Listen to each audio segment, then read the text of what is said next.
Alright, hey guys, so it's been a while since I made a YouTube video.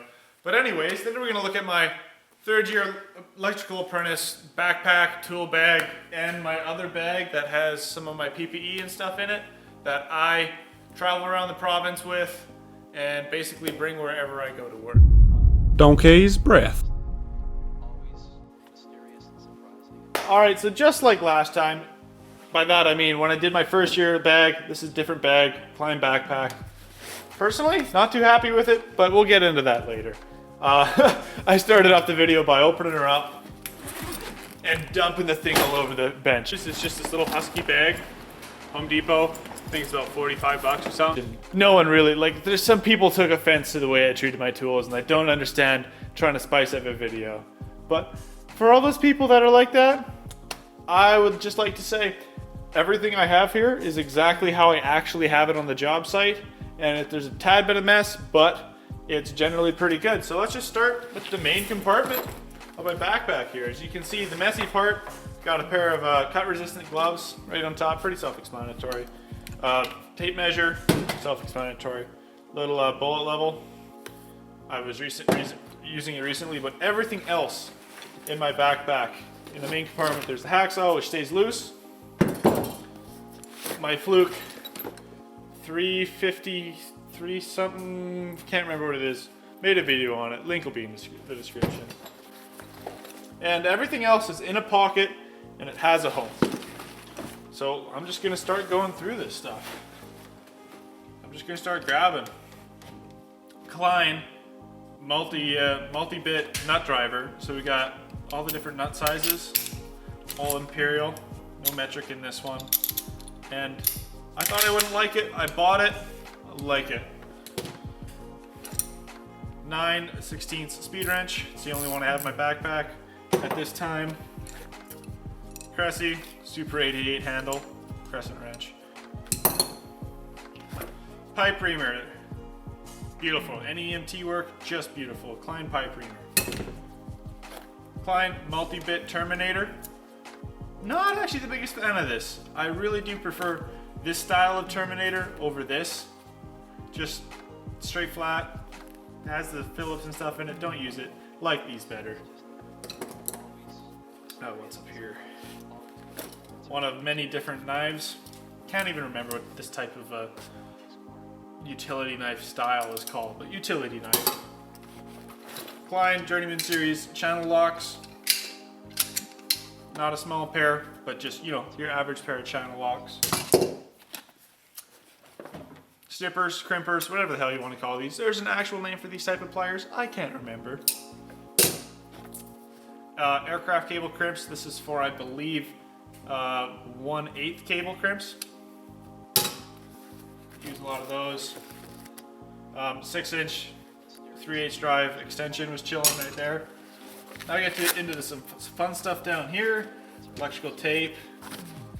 Now there's Sharpie. Insulation dismantling knife. This is about $60 in Canada. It's one of those things you don't use that often, but when you need it, it is godsend to have pretty much a brand new one that's perfectly sharp. And yeah, interesting note, like it just makes some things when you need it, just heaven to use. We were doing some 350 KC mil GGC, 3-conductor GGC. Heavenly. Just made the whole experience like way easy. Next up, 3 different sets of Allen keys. Ball end on the 2 large ones, and then the universal small one, which has both metric and imperial. Is just regular square. It's everything on this side. Digging in the bottom, another roll of electrical tape loose. Spare hacksaw blades. All right, let's flip around to the other side here. Sorry I'm going a bit fast here, but you know how it is. Well, got a lot of tools to go through here. The Linesman's, Journeyman Series, Cline Linesman's, 9.5-inch high leverage pliers. And yes, they have been around, but they're just great. Cheapo Greenlee side cutters, the angled pair. Eagle beaks, Cline. Don't use them that often, nice to have them.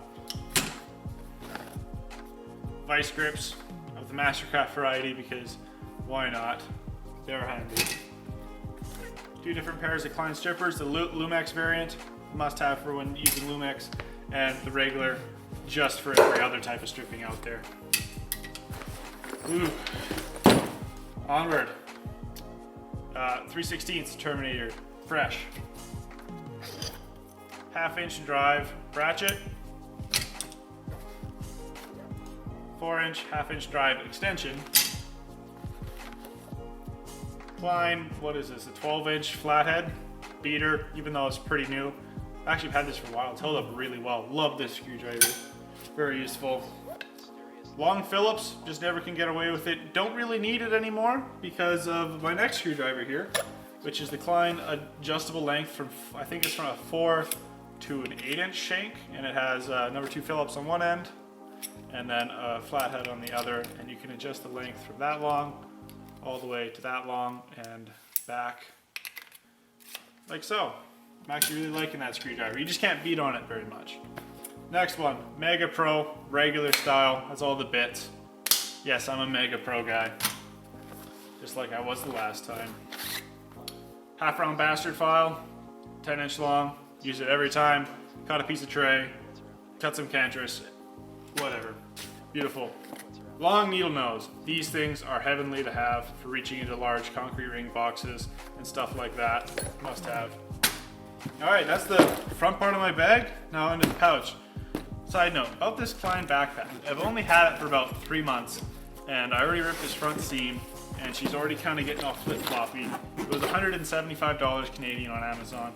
Not sure if I like it that much. I'm probably going to end up buying the Vito. But anyways, what's in my front pouch here? Okay, notepad, must have. Set of locks, lockout tags, at least 5 of them. This is where I keep all my tape. Tape, electrical Super 88, some white tape, a couple tie wraps, more tape, lots of tape, lockout clip, snippet of wire from some job. This is something like that. I mean, it's just a little bit of random stuff in here. Fall rest, lift tickets for if people actually call you on it. Another backup pair of new cut resistant gloves, spare earplugs, spare double and triple A's, and that's it from there. And then this top part has all the little bits and goodies. So I have all of my, not all of the sizes, but a decent variety of the nut drivers for an impact. Love these. Utility knife blades. Got a Voltic. Randomly in here is a Jet 8mm 1/2-inch drive Allen head. Don't actually use it very much. Never really did. Most of my stuff isn't metric. This one I've used a couple times though. It's the 7/16 version. Must have. And here holding my hand, I've had number 2 Phillips, number 1 Robbie, and number 2 Robbie. 6-inch bits for an impact. Must have. Couple of sorted sockets. They're all 3/8 drive with a 1/2-inch, 1/2-inch adapter. So 3/8, whatever. There you go. That put that in the impact sometimes if you need to. Yeah, bunch of different sockets. Take all those out of there. Alright, what's left in here? Let's do it all in one handful here. 1/4-inch drive, impact adapter. Number 3 Robbie. Pencil. Random Allen key I need to return to its owner tomorrow, actually. Pen, pencil, a couple pens, all the regular stuff. And in the black little part of the front, hopefully you can see this well, I have 4 assorted drill bit sizes for just drilling whatever. I think this guy, let's see what they happen to be. 1/2-inch, let me guess, 1/4? No, 5/16. Can't read that one. Can't read that one. Can't read that one. Anyways, drill bits. Pretty simple. So that's my main backpack of tools right there. So next to the other stuff I bring on site. There's a lot of people caught me on this one. This is not all my tools the first time around. This is what I had in my tool bag. This is all around. Steel toe work boots. Recently got a shiny hard hat and already put my stickers on it. Must have hen lap, very comfortable. Knee pads, also just recently replaced, brand new. Always, I love knee pads. Makes life so much easier. My dirty ass high vis. Guess I should talk about my high vis. What do I have in my high vis today? Beater Terminator, pen, Sharpie, couple tire wraps, earplugs in that front pocket. Now these are the tools I bring around that are not so often used, but when they are, really nice. I think these are 16-inch channel locks, but they're the nice variety with the, I'm not even sure how to, this type of jaw. I know they sell a cheaper pair for about $10 less that is just straight and straight. Angle finding, square, love it for tray. Backup tape measure, more tray building, vice grips, cannot remember what this style is called. Swing bang, flashlight, backup utility knife, and happen to have a set of Imperial, that's taped up, Imperial standard combination wrenches in here. And everything I have to talk about that we just went through my whole bag. And this gets me through like a lot of stuff that we do. Everything from rebuilding 19,000 pound transformers, well, all your basic stuff. You still need specialty tools, but it gets me through stuff like that, stuff building tray on the ocean side, losing tools in the ocean. What else have I done recently? To really small stuff, replacing all the IO drops and cabinets. Yeah, my work is all over the place. I mean, well, yeah, and this takes me pretty much everywhere. If you have any questions, and just ask. I know I kind of went on a spiel here, and this is pretty much going to be uncut. And you might see a little bit of B-roll of certain tools here and there, but other than that, thanks for watching, and yeah, have a good one.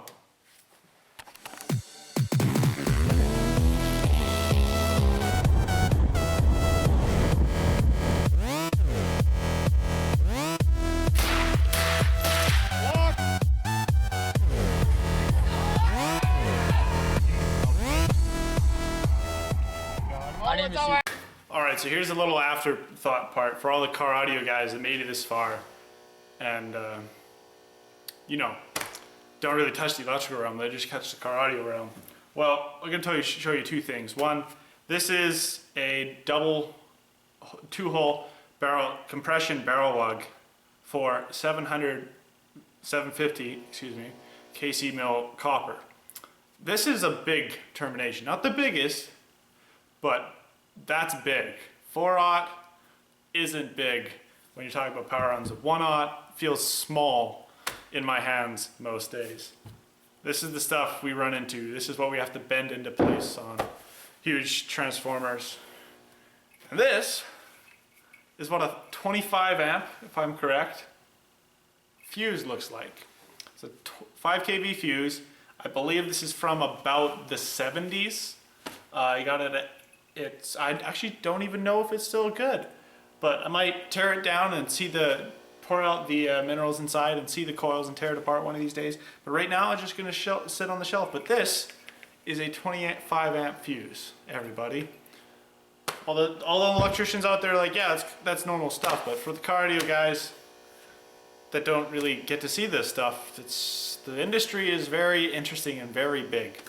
But thanks if you made it really to the end, like this is the end of the video, have a good one, and I wish you the best.